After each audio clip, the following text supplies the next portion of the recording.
நடுவர் அவர்களே, பொங்கல் என்று வந்தாலே ஒரு காமெடி எல்லாருமே பண்ணுவாங்க. மாட்டு பொங்கலுக்கு முந்திய நாள் ஹாப்பி பர்த்டே என்று அனுப்புவார்கள். காமெடி இல்ல.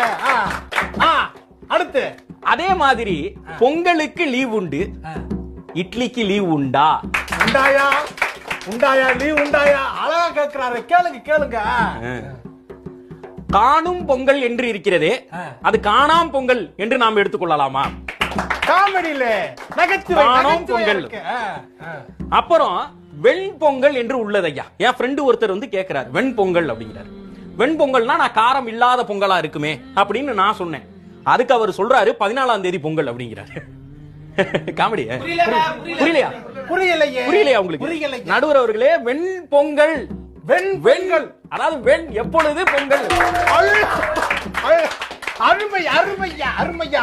இந்த மாதிரி காமெடி எல்லாம் எங்க தாயா யோசிக்கிறேன். அது இப்பதான் இளைய தலைமுறை இந்த மாதிரி காமெடி தான் யோசிக்கிறோம். இந்த மாதிரி காமெடி யோசிக்கிறோம். நல்ல காமெடி யோசிக்கிறோம் ஐயா. ஆஹா, இது பொங்கலா தீபாவளியானே தெரியலையா.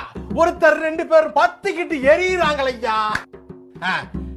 கடைசியா ஒரே ஒரு காமெடி பற்றி சொல்லிக்கிறேன் நடுவர் அவர்களே. சொல்லுங்க நடுவர் அவர்களே, ஒரு காமெடி இல்ல.